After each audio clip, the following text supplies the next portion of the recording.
Assalamualaikum warahmatullahi wabarakatuh. Today our material about interactive whiteboards and language learning and mobile assisted language learning. So the first material about interactive whiteboards and language learning. So interactive whiteboards and language learning is a relatively recent development compared to traditional language teaching methods. According to Dutney suggests in their article is that IWBS are likely to have ICT become a normal, integrated part of English teaching. What this means is that ICT tools will be used every day in very natural way, in exactly the way as one might expect the teaching to include a pen or a book. So the conclusion, IWBS are one of the more recent tools that are now used in many English learning classrooms. Okay, the next is the history of IWBS. The history of IWBS in language learning is a relatively recent development compared to traditional language teaching methods. IWBS have gained prominence in educational setting over the last 2 decades. The first, late 19 and 90 until 2000, the use of IWBS in education began to gain traction in the late 1990 and earlier 2000. Initially, IWBS were used primarily in general education settings, offering interactive features to touch sensitive screens and digital pens. Number 2 is mid-2000. IWBS started to find their way into language classroom. Teachers and interaction recognized the potential of IWBS to make language lesson more engaging and interactive. Language educators began to experiment with IWBS to enhance their teaching methods. Number 3 is research and pilot programs. Research studies and pilot programs were conducted to assess the effectiveness of IWBS in language learning. Number 4 is educational software development. As the adoption of IWBS increased, educational software developers created specialist language learning software and content for IWBS. These applications include interactive language games, virtual flashcards, and multimedia research that made language learning more interactive and enjoyable. And the 5 is professional development. To support the integration of IWBS into language classroom, institution or educator or teachers invested in professional development. Language teachers underwent training to effectively use IWBS to teach vocabulary, grammar, and cultural aspect of the language. Number 6 is language learning platform. Language learning platforms and language learning platform and publishers began to offer digital content specifically designed for IWBS. These materials align with language curricula and aimed to make language lesson more interactive and engaging. Number 7 is cultural exploration. IWBS were used to explore the cultural content or context of the language being learned. Teachers could use multimedia research to introduce students the culture, history, and tradition associated learning with the language. The 8th is ongoing evaluation. IWBS technology continued to evolve with improvement in hardware and software, as well as the integration of features like virtual reality and augmented reality to provide more immersive language learning experiences. And the last is integration with remote learning. In the wake of COVID-19 pandemic, IWBS found new relevance in remote and online language education. Teachers use IWBS to deliver engaging virtual language lessons, making them more interactive and effective. So today, interactive whiteboards have become a standard feature in many language classrooms, providing a valuable tool for language educators to create dynamic, interactive, and engaging language learning experiences. They continue to evolve as technology advances, further enhancing language education in the digital age. The next is practical implication for using IWB a teaching context. The first is IWB can be applied in a heterogeneous or homogeneous classroom because it covers and extends a wider range of students' learning styles. The second is maximizing the use of IWB in the classroom is the next practical application of IWB. The last is a teacher also has broad access to a multitude of research that can be prepared and presented in the classroom because the IWB can be integrated with other multimedia research. So, what is the advantages of IWB? The first is engagement. IWBS make language learning more engaging by incorporating interactive multimedia elements such as a video, image, and games. This interactive approach can capture students' attention and keep them motivated. The second is visual learning. Visual aids on IWB help learners understand language concept, vocabulary, and grammar through visual representation. This is particularly useful for visual and kinesthetic learners. Number 3 is immediate feedback. Teachers can provide instant feedback on students' pronunciation, grammar, and vocabulary, allowing learners to correct mistakes in real time and make rapid progress. Number 4 is dynamic content. Teachers can create and display dynamic content including interactive quizzes, exercise, and digital research, fostering a more dynamic and interactive learning environment. Number 5 is collaborative learning. IWBS support collaborative learning as teachers and students can work together on board, conduct group activities, and facilitate discussion, promoting teamwork and communication skills. Number 6 is cultural exploration. IWBS can be used to introduce students to the culture and context of the language being learned through multimedia presentations, videos, and other visual research. Number 7 is accessibility.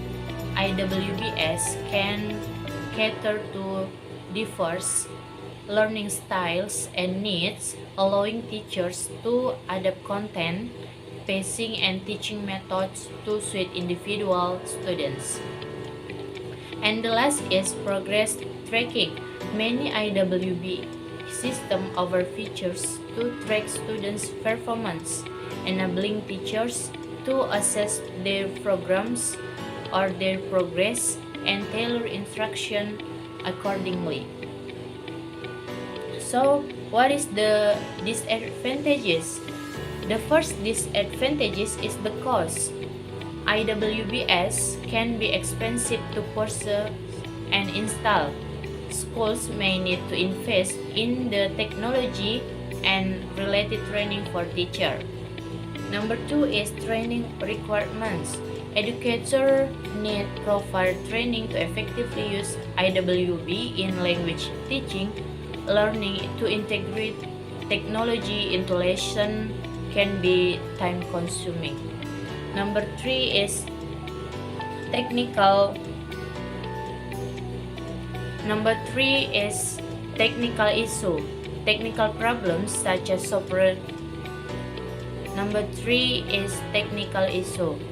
Technical problems such as software glitches or hardware malfunction can disrupt lesson and lead to frustration for both teachers and students.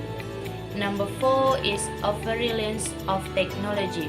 Excessive use of IWB can lead to over-reliance on technology, potentially neglecting other teaching methods and interpersonal communication skills. Number 5, limited mobility. IWB are typically fixed in a classroom, which can limit the flexibility and adaptability of teaching approach, especially in classroom where rearranging furniture is not an option. Number 6, lack of accessibility. Not all students may have equal access to IWB, potentially creating disparities in language learning opportunities. Number 7, time-consuming preparation. Creating interactive content for IWB can be time-consuming for teachers, which might result in less time for other teaching responsibilities. The last is potential for distraction.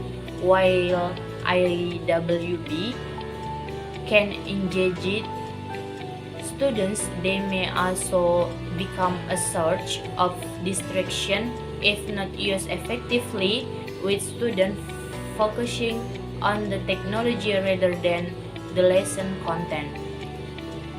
In summary, IWBS have the potential to enhance language learning by making lessons more engaging and interactive. However, the advantages need to be balanced against the cost, training requirements, technical challenge, and the risk of over-reliance and technology to ensure that they are used effectively in language education. Okay, the next material about mobile language learning 296.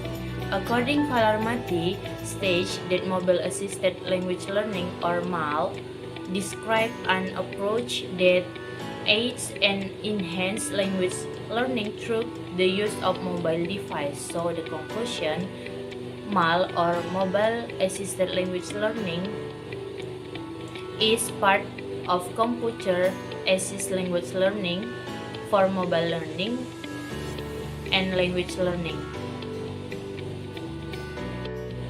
The next is the history about MAL. MAL or mobile assisted language learning began with a study by Twarok and presently in the 80s that studied language and supported learning them by the telephone. Trials of mobile-enabled language learning application or MAL have been conducted since 2001 by the Stanford Learning Lab. The development of the use of mobile phone as a learning preview further maldevelopments. The development of the use of mobile phone as a learning device by students has been widely studied in many countries, including Japan. This makes Japan one of the countries with native digital labels. Young people there grow up and are in close contact with computers, the internet, mobile phone, and social media. Okay, the next is about advantages of MAL. Number 1 is accessibility. Mobile devices are widely accessible, making language learning available to a broad audience. Learners can access lessons and practice on the go anytime and anywhere through apps, websites, or other digital research. Number 2, personalization. Mobile language learning apps often offer personalized learning experiences. They adapt to the user's level, interest, and progress, providing customized content and recommendation. Number 3 is engagement. Mobile apps often incorporate gamification elements, quizzes, and interactive exercise to engage learners and make the language learning experience enjoyable. Number 4, variety of research. Mobile language learning platform offer a wide range of research including videos, audio lessons, interactive exercise, and access to language communities and native speakers for practice and cultural immersion. Number 5, immediate feedback. Mobile apps can provide instant feedback on pronunciation, grammar, and vocabulary, helping learners correct errors as they occur.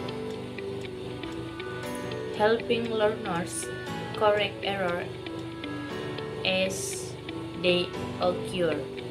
Number 6, progress tracking.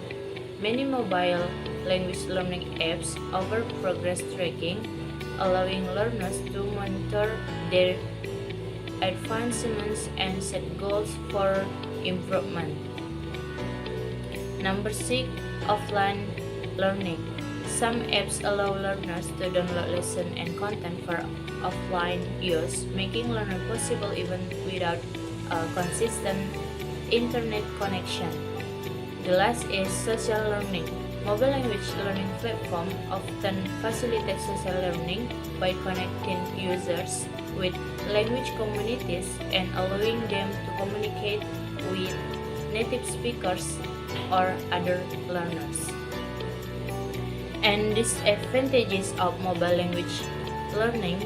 The first is quality control. Not all mobile language learning apps and research are of high quality.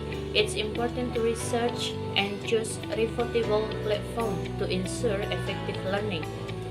Number 2 is motivation and self-discipline. Mobile language learning requires motivation and discipline. Some learners may struggle with consistency and structure when self-guided. Number 3, limited real-life interaction. Mobile language learning, while valuable for foundational knowledge, may not provide the same level of real-life interaction and immersion that traditional classroom setting or travel to a foreign country can offer.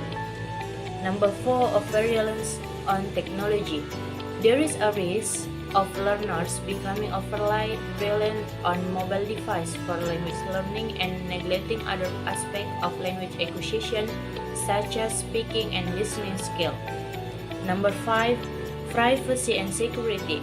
Mobile language learning apps may require personal data. Is essential to be cautious about privacy and security issues when using these apps and sharing personal information.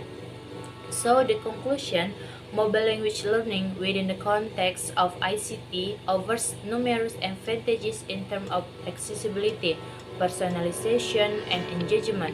However, it also comes with challenges such as quality control and the need for self-disciplines. Mobile language learning is a valuable addition to traditional language education, offering flexibility and convenience for learners of all levels.